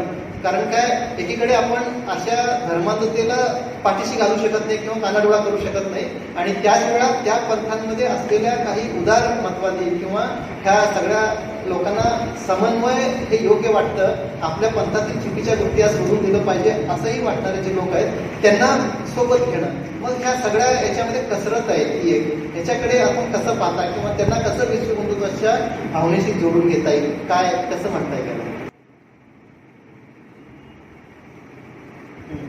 किंवा त्याचा अजून सुद्धा पुढे पुढे त्याचं प्लॅनिंग आहे, योजना आहे, योजनाबद्ध करणी आहे. त्याच्या मागचं कारणच असं आहे की हे जे रिलिजन आहेत ना, हे रिलिजन हे संघटन यांचा बेस. विवेकानंद केंद्र म्हणा किंवा हिंदू धर्म म्हणा कुठल्याही रिलिजनच्या विरोधात नाही, कुठल्याही व्यक्तीच्या किंवा देवाच्या विरोधात नाही. इतके 33 कोटी आहेत इथे, तर आणखीन 2 देशात ऍड करायला कोणालाच प्रॉब्लेम नाही. आज इथे मी पंजाबमध्ये जितकं बघते, हरियाणा पंजाबमध्ये विशेष करून, तर इतक्या मजारी आहेत, मजारीवरती जाणारे हिंदू लोकच जास्त आहेत. ते कन्व्हर्टेड नाही आहेत, पण तिथे मजारीवरती जाऊन दिवे लावतील, तिथे पूजा करतील. आणि जेव्हा मुसलमानांमध्ये मजारीवरची पूजा करणं किंवा मजारीमध्ये दिवा लावणं हे अलाउड नसतं, पण तरी हे चालू आहे. म्हणजे हिंदूंना त्यांचा स्वीकार करायला कुठेही प्रॉब्लेम नाही. आणि हे निश्चित आहे की कुठेही म्हणा चांगले आणि वाईट लोक दोन्ही ठिकाणी असतात. आता सगळ्या प्रकारांमध्ये, सगळ्या रिलिजनमध्ये चांगले लोक पण आहेत आणि वाईट लोक पण आहेत. पण प्रश्न काय होतं की चांगले लोक जे आहेत त्यांचा आवाज दाबला जातो. कारण चर्च जे सांगतं, चर्चा नीती हा शब्द आहे ना, हा एक महत्वाचा आहे. कारण हे काम करतं, हा त्यांची शिकवण काम करतं असं नाहीये, व्यक्तीचे विचार काम करतात असं नाहीये, तर जी आज्ञा येते तिकडनं, जी इन्स्ट्रक्शन येते ती इन्स्ट्रक्शन काम करते. जो फतवा निघतो तो फतवा काम करतो. आणि त्याच्या समोर बाकीचे लोक जेव्हा झुकतात, कारण त्यांच्यासमोर दुसरा उपाय नसतो, अशी त्यांची स्थिती असते. तर अशा वेळेला जे लोक उभरायचा प्रयत्न करतात, जे विचार मांडतात, तर त्यांना सपोर्ट देणं पण कुठे ना कुठे आवश्यक आहे. आणि असे लोक समोर आले पाहिजे, जे ठीक आहे माझी पूजा पद्धती कुठली असेल, मी अल्लाची पूजा करेन, मी आणखीन कुणाची पूजा करेन, त्यात काहीच प्रश्न नाहीये, पण मी हे राष्ट्र जे आहे, हा भारत जो आहे, आणि दुसऱ्यांना पूजेचं स्वातंत्र्य जे आहे ते मान्य करून मी माझं काम करेन. तर असा विचार अधिकाधिक लोकांपर्यंत यावा याच्यासाठी प्रयत्न करणं हे आवश्यक आहे. आणि त्याच्यासाठीच वैचारिक स्तरावरती पण काम होणं आवश्यक आहे. आणि जसं पहिल्यांदा म्हणलं तसं आपलं सामर्थ्य वाढवणं हे आवश्यक आहे असं मला वाटतं. बरोबर. या दृष्टीने विचार करता विवेकानंद केंद्र ही एक आध्यात्मिक सेवा संघटना आहे. आणि कन्याकुमारी इथं एक 50 वर्षापूर्वी स्वामी विवेकानंद यांचं स्मारक उभं करण्यात आलं. त्याला आता 50 वर्षे होत आहेत. ते जसं आता झाली पण होय 50 वर्षे पूर्ण झालेली आहेत. तर विवेकानंद केंद्राच्या या 50 वर्षाच्या वाटचालीकडे आपण कसं पाहता, पहिली गोष्ट. दुसरी गोष्ट, ईशान्य भारतामध्ये खास करून विवेकानंद केंद्राचं कार्य मोठ्या प्रमाणात चालतं. आणि अलीकडच्या काळामध्ये दिल्ली इथं विवेकानंद इंटरनॅशनल फाउंडेशन ही संस्था कार्यरत आहे विवेकानंद केंद्राच्याच माध्यमातून. तर याही माध्यमातून याच्याशी काही विश्वबंधुत्वाशी ह्या सगळ्या गोष्टीची सांगड घालता येईल का, किंवा विश्वबंधुत्वाचंच हे विस्तारित रूप आहे, हे कशा रीतीने हे काम चालतं, तर याचं एक थोडं आम्हाला त्याचं धांडोळा आमच्यासमोर होतं मांडा.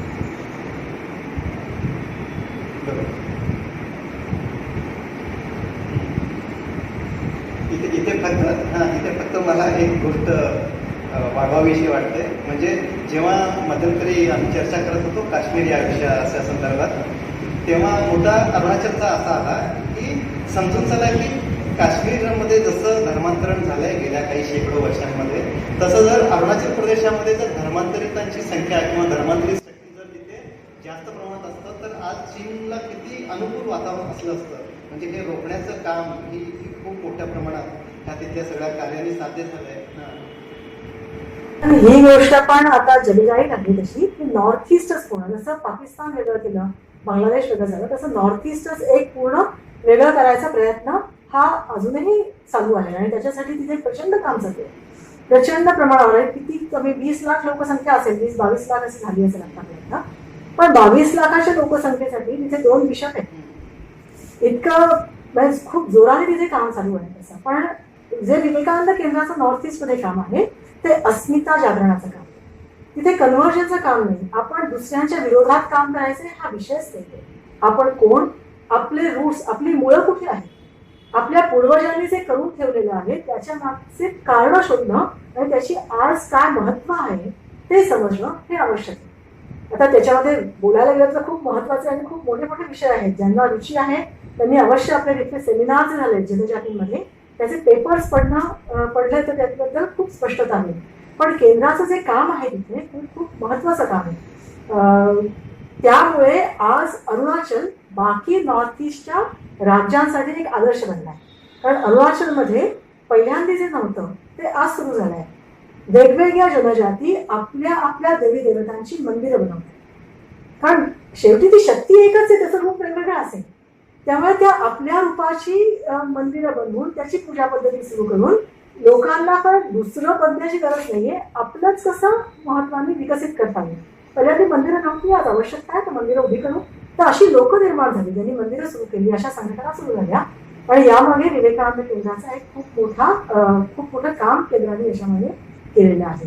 आणि हे विश्वबंधुत्वाचंच काम आहे, आपली अस्मिता ठेवून आपला विकास करायचा. आणि हे सगळं एकच आहे. एकात्मताचा भाव जो आहे तो एकात्मतेचा आत्मीयतेचा भाव याच्यामधून निश्चितपणे प्रकट होतो. तुम्ही विवेकानंद इंटरनॅशनल फाउंडेशनच्या बद्दल बोलतात. जेव्हा विवेकानंद इंटरनॅशनल फाउंडेशनची स्थापना झाली तेव्हा इतकंच नाही तर एकनाथजी जेव्हा होते तेव्हा त्यांनी 1982च्या वेळेला विवेकानंद केंद्र इंटरनॅशनल या नावाने विवेकानंद केंद्र इंटरनॅशनलची सुरुवात केलेली होती. तिसरी पायरी म्हणून. पहिली विवेकानंद शिला स्मारक, दुसरी विवेकानंद केंद्र आणि तिसरी Vivekananda International Foundation. Vivekananda International फाउंडेशनचं कामच आहे की पूर्ण विश्वामध्ये जेव्हा स्वामीजी शिकागोला गेले होते तेव्हा त्यांना परिचयपत्र द्यायला सुद्धा कुठली संस्था नव्हती. आपल्याकडे हिंदू धर्माचं रिप्रेझेंटेशन, प्रतिनिधित्व करायला कुठली एक संस्था आहे अशी स्थिती नव्हती. त्यामुळे भारताचं रिप्रेझेंटेशन, हिंदू धर्माचं रिप्रेझेंटेशन करता येऊ शकेल अशी संस्था होणं आवश्यक होतं. त्याचबरोबर वेगवेगळे जे सिव्हिलायझेशन्स आहेत त्यांच्यामध्ये सुसंवाद होणं हे पण तितकंच महत्वाचं आहे. आणि त्या दृष्टीने विवेकानंद इंटरनॅशनल फाउंडेशन खूप जबरदस्त काम करतं. आत्ताच 2016ला हे काम आणखी जोराने जे सुरू झालं ते जपानच्या आणि भारताच्या संयुक्त प्रयत्नांनी एक संवाद सुरू झाला, हिंदू बुद्धिस्ट संवाद. आणि त्याच्यामध्ये हिंदू बुद्धिस्ट जी फिलॉसॉफी आहे, जे तत्वज्ञान आहे, जे दर्शन आहे, विचारधारा नाही म्हणत मी, आयडिओलॉजी नाही म्हणते मी, दर्शन आहे, तत्वज्ञान आहे, त्याच्या माध्यमातून निसर्गाचं पोषण कसं होतं, ही हार्मनी कशी राहते याच्यावरती खूप काम चालू आहे. आणि ते काम जे आहे ते पूर्ण विश्वासाठी हे मार्गदर्शक आहे की विश्वबंधुत्व जे आहे ही हार्मनी असेल तरच ते बंधुत्व होईल, ही एकात्मता असेल तरच बंधुत्व येईल. तर ते हे बुद्धिझम जपानमध्ये सुद्धा आणि भारतामध्ये हिंदुइझम या दोघांचं मिळून, भारतात पण बुद्धिस्ट ज्या वेगवेगळ्या संस्था आहेत त्या पण याच्यात मिळून काम करत आहेत विवेकानंद इंटरनॅशनल फाउंडेशन सोबत मिळून. त्याप्रमाणे हे काम एक पूर्ण विश्वासाठी एक आयडियल मार्गदर्शिका या रूपाने निश्चित राहील असा विश्वास. 2015 खास करून जपानचे पंतप्रधान आणि भारताचे पंतप्रधान यांच्या पुढाकारातून जे पहिलं संवाद उपक्रम झालं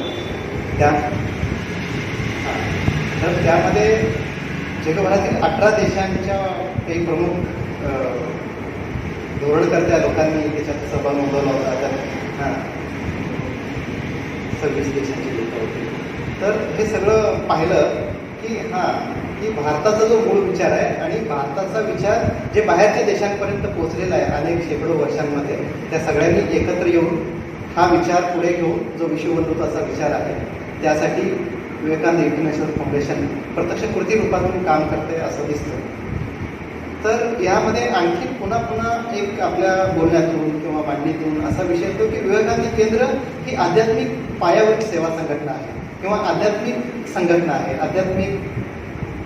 अध्यात्म प्रेरित सेवा संघटना आहे. तर हे आध्यात्मिक पाया असलेलं किंवा अध्यात्म प्रेरित याच्यात नेमकं काय म्हणायचं आहे? कारण काय अध्यात्म ह्या शब्दाला अनेक कांगोरे किंवा खूप त्याचं विस्तृत पट आहे. तर इथं नेमकं सर्वसामान्य माणसांनी याला काय समजावं? म्हणजे विवेकानंद केंद्र कशा प्रकारची संघटना आहे, अध्यात्म प्रेरित आहे म्हणजे नेमकं काय आहे, कसं सांगता येईल? स्वभावोध्यात्म उच्चते. अध्यात्म काय आहे तर स्वचा भाव किती विकसित आहे, तेवढी माझी आध्यात्मिक स्थिती विकसित आहे. आता मी स्वला काय समजते, मला जर का मी गौरी आहे, मी अलकागौरी आहे, त्या अलकागौरीपर्यंतच जर का मी सीमित असेल तर माझा आध्यात्मिक स्तर माझ्यापर्यंतच सीमित आहे, तो वाढला नाही. पण जर का तो वाढून दुसरीची त्याची पायरी आहे किंवा त्याचा विकास आहे, तो विकास आहे माझ्या परिवारापर्यंत. जर किंवा मी माझ्या परिवारासाठी ॲडजस्टमेंट करते, मी काही त्याग करते, काही गोष्टी सोडून देते, परिवाराला महत्त्व देते आणि माझ्या व्यक्तिगत महत्त्वाच्या गोष्टी सोडून देते, तर माझा आध्यात्मिक विकास परिवाराच्या स्तरापर्यंत झाला. तोच पुढे जातो. मी परिवार पण सोडू शकते जर का माझ्या समाजाची स्थिती मला जास्त महत्त्वपूर्ण वाटतेय आणि त्याच्यासाठी मी परिवार सोडायची क्षमता ठेवते, तर माझा विकास या समाजाच्या स्तरापर्यंत झाला. त्यातून पुढे गेला तर हा देशाचा विचार हा सगळ्यात पहिल्यांदा, मग परिवार, समाज, राष्ट्र सगळं दूर जाईल. मी बंगाली आहे, मी मराठी आहे, मी पंजाबी आहे, मी मद्रासी आहे, सगळ्या गोष्टी दूर होऊन जातात आणि ह्या देशासाठी जे काही करायचं ते सगळ्यात पहिल्यांदा करायचं. हा विचार आला तर माझा मीचा विचार, माझा आध्यात्मिक स्तर राष्ट्रातच वाढले, राष्ट्रापर्यंत पोचलेला आहे असं म्हणता येईल. आपल्याला आठवत असेल जर का तर स्वामीजींचे शिष्य एक तीर्थराम करके म्हणून प्रोफेसर होते गणिताचे, ते संन्यास घेऊन स्वामी रामतीर्थ झाले. त्यांचं एक वाक्य प्रसिद्ध आहे. ते म्हणतात, I am India, when I walk, India walks. तर हे भारताशी एकरूप होणं म्हणजे केवळ शब्दाने नाही, तर भारताचे कष्ट आहे माझे कष्ट, भारताचा आनंद आहे माझा आनंद, ही स्थिती आली तर माझे आध्यात्मिक स्तर तिथपर्यंत वाढलाय असं म्हणता येईल. आणि त्याच्या पुढे जाऊन त्या विश्वाचं जे सुखदुःख ते माझं सुखदुःख, ज्ञानेश्वरांची जी स्थिती आहे ती पुढची स्थिती आहे. तर हा आपल्या आध्यात्मिक स्थितीचा विकास आहे. आता अध्यात्म प्रेरित सेवा संघटन म्हणजे काय, तर हे सर्वत्र ईश्वर आहे. स्वामीजी म्हणतात की सेवा जी करायची आहे तर तुम्हाला ह्या दीन दुःखी दरिद्रीमध्ये तुम्हाला नारायण दिसत नाही, म्हणून शिवभावे जीवसेवा हा जो विषय आहे, ही दया नाहीये, ही सेवा आहे. दुसऱ्यांची सेवा करून माझी उन्नती होते हा भाव त्याच्यामध्ये विकसित होतो. ही दुसऱ्यांची सेवा म्हणजे तिथे उपकार नाहीये, तर तिथे तो दुसरा कोणी नाहीये, तो दुसरा कोणी नाही, तर तो माझंच एक रूप आहे, तो मीच आहे. त्यामुळे मीच माझी सेवा करण्यासारखं होऊन जाते. त्या तो भाव येऊन जेव्हा आपण काम करतो, जसं माझ्या पायात काटा टोचला गेला तर मी पाय विनंती नाही करत, अरे हात प्लीज प्लीज जरा ये, माझा काटा टोचला थोडा काढ, असं ना पाय म्हणत ना हात त्याच्यासाठी वाढ बघत. जसाच पायात काटा चुकतो, काटा टोचतो, माझ्या तोंडातून आ निकलतो, आ असा शब्द निकलतो, येतो, माझा हात धावतो काटा काढायला. आणि इतकंच नाही तर बाकी सगळ्या गोष्टी विसरल्या जातात आणि सगळ्यात पहिल्यांदा काम येतं ते काटा काढणार, कारण ते दुःख पायाचं नाही आहे, ते माझ्या शरीराचं दुःख, ते माझं दुःख आहे.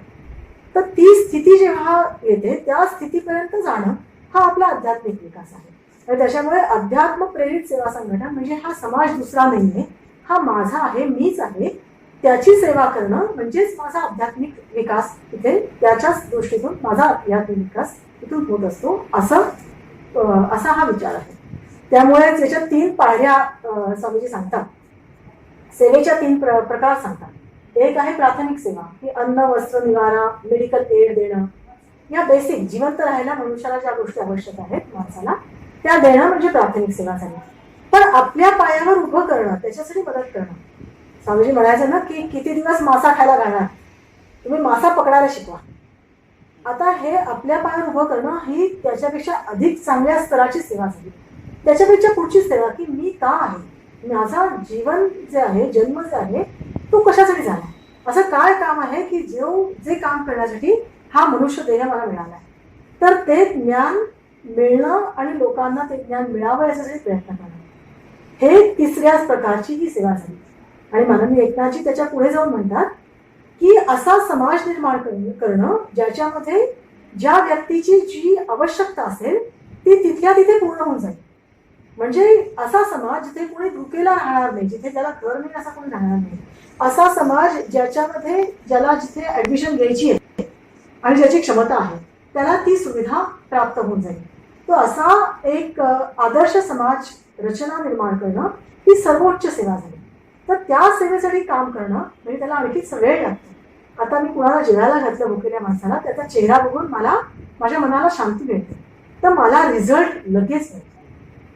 दुसऱ्या प्रकारच्या सेवेमध्ये त्याचं शिक्षण होऊन तो आपल्या पायावर उभं राहायला आणखी वेळ लागतो. 3ऱ्या प्रकारच्या सेवेमध्ये आध्यात्मिक ज्ञान मिळणं म्हणजे मी का, कशासाठी, मी कोण याचं ज्ञान मिळून ते काम त्याच प्रकारे काम करणं, त्याच्यासाठी आणखी जन्म जायला लागतो. पण ही जर 4थ्या प्रकारची सेवा आहे, असा समाज निर्माण करणं, त्याच्यासाठी 1 जन्माचं काम नाही, हे जन्माजन्मांचं काम आहे. आणि हे काम करण्यासाठी विवेकानंद केंद्र कटिबद्ध आहे. या 4ही प्रकारच्या सेवांमध्ये विवेकानंद केंद्र कार्यरत आहे. खरं आहे, आपण म्हणतात ते एक काम भावात्मक असं काम आहे आणि यामध्ये वेगळ्या सर्वसामान्य लोक याच्यामध्ये सर्वसामान्य लोकांची एक असामान्य संघटना म्हणून देखील या संघटनेचं वर्णन केलं जातं. तसं काही लोक काही अल्प वेळ देऊन काम करतात, काही लोक आपल्या जीवनातील काही ठराविक वेळ देतात, काही लोक संपूर्ण आयुष्य यासाठी देतात. आणि जसं जीवनवृत्ती ही संकल्पना आहे ती विवेकानंद केंद्राशी संबंध असलेल्या किंवा विवेकानंद केंद्राचा परिचय असलेल्या लोकांना तसं माहिती आहे. पण जीवनवृत्ती ही संकल्पना काय आहे, म्हणजे आपण स्वतः जीवनवृत्ती आहात, तर हे जीवनवृत्ती संकल्पना काय आहे मुळात, पहिली गोष्ट. दुसरी गोष्ट, आपण देखील इतर सर्वसामान्यपणे आपण जसं पाहतो आपलं शिक्षण झाल्यानंतर छान छोटीचं जीवन एक असं सर्व जे रुटीन लाईफस्टाईल आहे त्या मार्गाने न जाता आपण जीवनवृत्ती या एक वेगळ्या प्रकारच्या एका कार्याशी कसं जोडला गेला, तुमच्या मनात हे भाव कसे आले आणि तुम्ही कसं या जीवनवृत्ती या माध्यमातून विवेकानंद केंद्राच्या कार्याशी जोडलं गेलं, तर याविषयी थोडं आपण सांगाल तर आम्हाला थोडी त्याची माहिती. आणि त्याच्याशिवाय देशासाठी आवश्यक हा वेळ काढून समाजाचं काम करायचं हे केंद्राच्या माध्यमातून काम करतात, त्यांना स्थानिक कार्यकर्ते म्हणतात. काही जण असे असतात जे देशासाठी मी 2 वर्ष पूर्ण करून देऊ शकतो, मग दुसरं काही काम नाही करणार, काही पैसे नाही कमवणार, माझ्या आयुष्यातली कमीत कमी 2 वर्ष ही देशासाठी.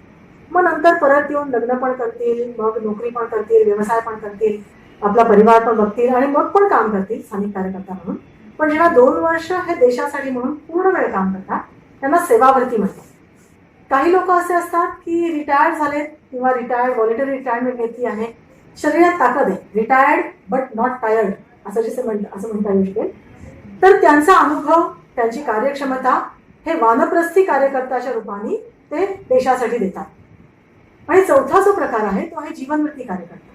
जीवनवृत्ती कार्यकर्ता म्हणजे जो व्यक्ती युवा अवस्थेत, वय त्यांचं 30 पेक्षा कमी असणं अपेक्षित आहे, युवा आहेत आणि देशासाठी आपलं पूर्ण जीवन द्यायची ज्यांची तयारी आहे, सामान्य जीवन जगायची ज्यांची तयारी आहे, पैसे छानछोकीचं जीवन नाही मिळणार हे माहिती आहे किंवा त्याची इच्छा नाहीये, त्यासोबतच भारतात कुठेही पाठवलं तरी तिथे जाऊन जे सांगितलं जाईल ते काम करायची त्यांची तयारी आहे, ज्यांच्यावरती म्हणजे ज्यांच्यावरती पारिवारिक काही जबाबदारी नाहीये, आईवडिलांची जबाबदारी आहे त्यांच्याकडे बघायचं असं नाहीये, ज्यांच्यावरती काही आर्थिक जबाबदारी नाहीये, जे देशात कुठेही पाठवलं तरी जाऊन काम करायची तयारी आणि क्षमता ठेवतात, शारीरिक, मानसिक, बौद्धिक स्तरावरती जे सक्षम आहेत, असे लोक जे सामान्य स्थितीमध्ये म्हणजे कमी खर्चात करायची तयारी आहे, असे लोक जीवनवृत्ती म्हणून त्यांना आवाहन केलं जातं. असे युवा जे 30 वर्षापेक्षा कमी आयुचे आहेत त्यांना आवाहन करून केंद्रात बोलवलं जातं, त्यांचं प्रशिक्षण होतं. 5 वर्षाचा प्रशिक्षण काळ आहे, त्या कालावधीत त्यांना शिक्षार्थी असं संबोधन आहे आणि 5 वर्षानंतर जीवनवृत्ती म्हणलं जातं, त्यांची दीक्षा होते आणि त्यानंतर हे आयुष्यभर जीवनवृत्तीच्या रूपाने काम करणं ते अपेक्षित असतं. अर्थात याची प्रेरणा पण आहेच निश्चित. स्वामी विवेकानंदांची जर का स्वामी विवेकानंदांची भाषणं किंवा त्यांची पुस्तकं, त्यांचे लेख वाचले तर ते प्रेरणादायी आहेतच. स्वामींचं एक वाक्य आहे, they alone live who live for others, the rest are more dead than alive. तर हे जे वाक्य आहे हे खरोखरच मनाला हलवून सोडतं की खरंच मी जिवंत आहे का आणि खरंच मी काही करू शकतो का करू शकते का करते का, जे शक्य आहे ते करते आणि ते करायचं आहे त्याच्यासाठी जी हिंमत लागते, जी ताकद लागते ती माझ्याकडे जर का आहे, ताकद सगळ्यांमध्ये आहे, ताकद कुणात नाही अशी गोष्ट नाही, फक्त ती ताकद प्रकट करायची जी संधी मिळते ती संधी सोडायची नसते, ती संधी पकडायची आणि तिथे झेप घ्यायची हे आवश्यक असतं. आणि तसंच होतं, त्यामधला जो आनंद आहे तो वेगळा आहे. कदाचित बाकी ज्या सुखसुविधा असतील त्या सुखसुविधा नाही मिळणार, पण त्या सुखसुविधांची आवश्यकता नाही वाटत. माझ्यासाठी घर पाहिजे, माझ्यासाठी बँक बॅलन्स पाहिजे याची आवश्यकताच नाही वाटत, कारण ज्या समाजासाठी आपण काम करतो तो समाज अन्नवस्त्र तर देतो आणि शेवटी पाहिजे काय, समाधान पाहिजे. तर या कामातलं समाधान मिळतं, कधी कधी कामाची बंद झाली.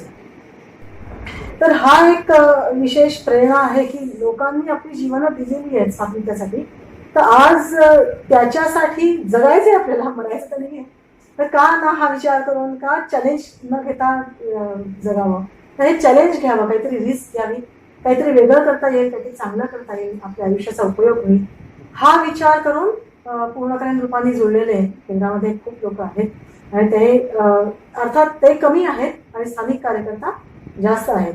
पण असे काही लोक जे लग्न किंवा व्यवसाय, नोकरी या बाकी याच्यात न पडता डायरेक्ट समाजासाठी काम करण्यात जीवनवृत्ती म्हणून येतात, तर असे केंद्रामध्ये जीवनवृत्ती कार्यकर्ता आहेत म्हणून घेतला नव्हता.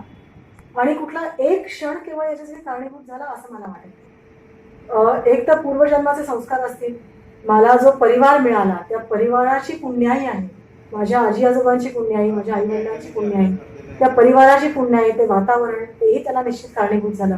आणि एक महत्त्वाचं मला जे जाणवलं तर केंद्रामध्ये जेव्हा मी 12वीत असताना 12वीच्या परीक्षेनंतर शिबिरासाठी कन्याकुमारीला गेले होते आणि त्या 10 दिवसाच्या शिबिरामध्ये कन्याकुमारीत जे जीवनवृत्ती कार्यकर्ता होते त्यांच्याशी जो संवाद झाला, त्यांच्याशी ज्या चर्चा झाल्या, त्याच्यातनं असं वाटलं की हे काहीतरी चॅलेंजिंग आहे, काहीतरी वेगळं आहे. रुटीन लाईफ जगायचं, नियमित सकाळी उठा, नोकरीला जा, परत या, झोपा, हे बघा, हे रुटीन लाईफ जे आहे त्या रुटीन लाईफपेक्षा काहीतरी वेगळं करावं अशी इच्छा प्रत्येकाच्याच मनात असते. फक्त ती संधी मला 2 वर्षांसाठी मिळाली, ती मी घेतली. बस 2 वर्षानंतर ती आणखीन वाढवायची इच्छा झाली, घरच्यांनी परवानगी दिली, मग ती 5 वर्षांसाठी वाढवली. मग 5 वर्षानंतर पण असं वाटलं की नाही, आता हे जे काम आहे हे काम आवश्यक आहे. म्हणजे केवळ आनंदासाठी काम करणं ही एक गोष्ट होते, पण एका स्थितीमध्ये आपण येऊ शकतो की केवळ आनंद नाही, आनंद तर आहेच, समाधान असतंच, पण ही स्थिती, हे काम आवश्यक आहे आणि ते आवश्यक काम करण्यासाठी संख्या लोकांची कमी आहे. जितके लोक जीवनवृत्ती म्हणून यायला पाहिजे तितके तर येत नाहीये.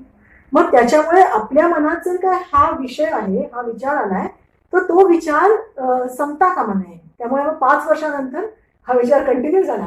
त्यामुळे मी जुळले होते ते सेवावृत्ती म्हणून जुळलेले होते, पण मग 2 वर्ष अजून संपली नाही असं म्हणूया, ती 2 वर्ष चालूच आहेत अजून.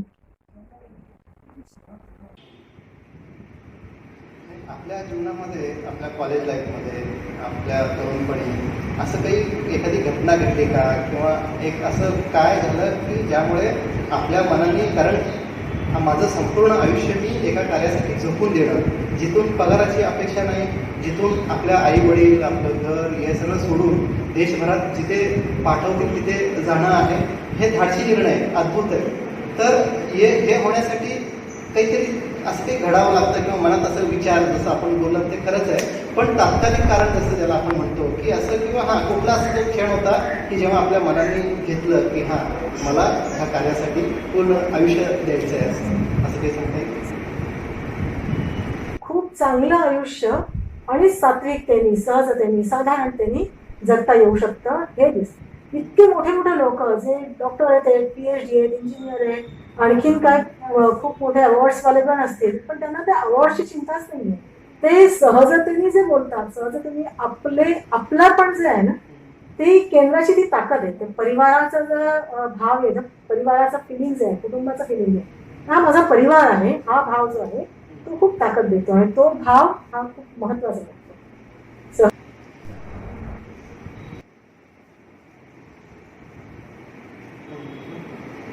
थोडक्यात असं याला म्हणता येईल की आपण जेव्हा असं काही करावं आहे, तुम्ही जोडले गेलात, तेव्हा तुमच्या समोर असं प्रत्यक्षात जीवन जगणारी लोक होती आहेत, हां, आणि त्यांचं सानिध्य किंवा त्या हे सगळं कार्याची आवश्यकता ही जेव्हा जाणू लागली, तर अन्य सगळ्या गोष्टी गौण ठरल्या आणि ह्या गोष्टीचं आपल्या जीवनातलं महत्त्व, यामुळे आपण ह्या सगळ्या कार्याशी सातत्यपूर्ण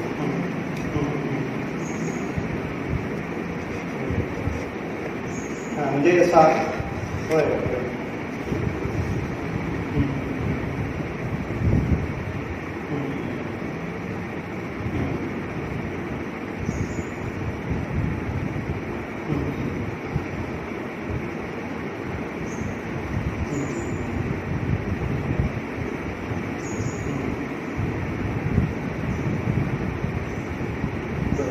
कारण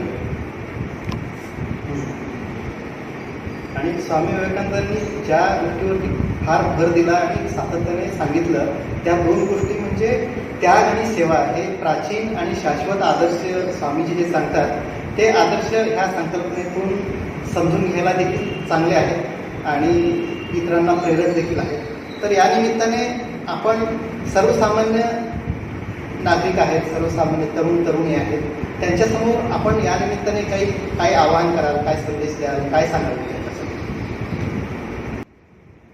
आज भारत हा सगळ्यात जास्त युवा पिढी जी आहे संख्येच्या रूपाने असा भारत देश आहे. आणि केवळ संख्येची क्वांटिटीची गोष्ट नाही आहे, क्वालिटीच्या दृष्टीने पण भारताची ताकद खूप जास्त आहे.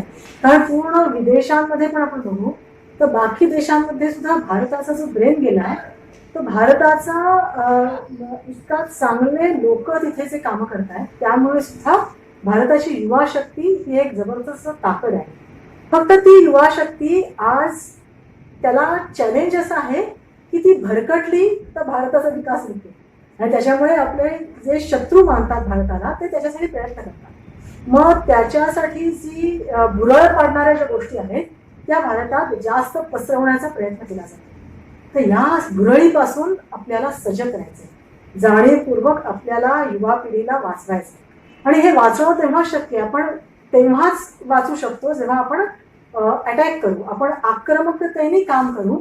आपण डिफेन्समध्ये राहून काम केल्याने नाही होणार. हो जाएगा, कर जाएंगे, देखेंगे, बाद में होगा, अशा गोष्टीने काम नाही होणार. तर हे आयुष्य मिळालंय, आत्ता काम करूयात, लगेच करूयात, बघूयात काय करता येईल. आणि त्याप्रमाणे आपलं आयुष्य झोकून देऊन जे काही काम कराल ते काम या देशाच्या उन्नतीसाठी होईल हे लक्षात ठेवणं आवश्यक आहे. आणि जर का चॅलेंज घ्यायची, युवा आहे म्हणजे चॅलेंज घ्यायची ताकद आहे, जर का चॅलेंज घ्यायची तयारी आहे तर प्रत्येकाने आपल्या आयुष्यातली कमीत कमी 2 वर्ष अशा प्रकारे पूर्णकालीन म्हणून जगावं, हा अनुभव घ्यावा. हा अनुभव उर्वरित आयुष्यासाठी जबरदस्त ताकद देणारा अनुभव असेल याची गॅरंटी मी देते. कारण हे काम करणं, एक पैसा नाही बँकेत, एक पैसा कमवायचा नाहीये आणि तरीही काम करायचं आहे. आपल्यासाठी काही न करता सर्वस्व देऊन करायचंय, हा एक अनुभव आहे ना, हा खूप ताकद देतो. स्वामींचं एक वाक्य आहे, स्वामीजी म्हणतात, दुसऱ्यांसाठी केलेलं एक छोटंसं काम पण स्वतःमध्ये सिंहासारखी ताकद निर्माण करतं. हे शब्दांचा अनुभव घेण्यासाठी या सर्व तरुण तरुणींना, सर्व युवक युवतींना आवाहन आहे, कमीत कमी आपल्या आयुष्यातली 1-2 वर्ष अशा प्रकारे अनुभव घ्या, त्या अनुभवाचा उपयोग करा आणि ज्यांची इच्छा आहे ते कंटिन्यू करा, कुठल्याही संघटनेचं काम करा, पण आपल्या आयुष्याचा उपयोग या राष्ट्राच्या उन्नतीसाठी, जेणेकरून या विश्वबंधुत्वासाठी होईल, यासाठी आपलं आयुष्य निश्चित पणाला लावावं. हाच संदेश म्हणा, हीच विनंती म्हणा, या शुभेच्छा सगळ्यांसाठी. धन्यवाद. धन्यवाद ताई. विश्वबंधुत्व दिनाच्या निमित्ताने आपण विश्वबंधुत्व का, विश्वबंधुत्वाची संकल्पना काय आहे, स्वामी विवेकानंद यांनी शिकागोच्या सर्वधर्म परिषदेमध्ये काय सांगितलं होतं आणि भारतात येऊन भारतीय तरुणांसाठी त्यांनी काय मार्गदर्शन केलं आणि विवेकानंद केंद्र देशभरामध्ये कशा रीतीने काम करत आहे, अरुणाचल प्रदेशसारख्या दुर्गम भागामध्ये कसं काम सुरू आहे, इथंपासून ते विवेकानंद इंटरनॅशनल फाउंडेशन या संस्थेच्या माध्यमातून कसं काम सुरू आहे, तुम्ही स्वतः कसं जीवनवृत्ती बनलात आणि एक या माध्यमातून कसं कार्याशी जोडले गेलात आणि इथंपासून ते सर्वसामान्य माणूस, सर्वसामान्य युवक युवती काय करू शकतात इथंपर्यंत या मुलाखतीच्या माध्यमातून, या संवादाच्या माध्यमातून आपण वेगळे पैलू उलगडून दाखवलात. त्याबद्दल विवेकानंद केंद्र पुणे शाखेच्या वतीने तुम्हाला धन्यवाद देतो. नमस्कार. थांबूया. धन्यवाद. आदरणीय अलकागौरी ताई जोशी, सिद्धाराम दादा पाटील तसेच सर्व समाज माध्यमे व सर्व श्रोतांचे मनपूर्वक आभार. शांतीपाठाने कार्यक्रमाची सांगता होईल. सर्वे भवन्तु सुखिनः, सर्वे सन्तु निरामयाः, सर्वे भद्राणि पश्यन्तु, मा कश्चित् दुःखभाग् भवेत्. ॐ शान्ति शान्ति शान्ति.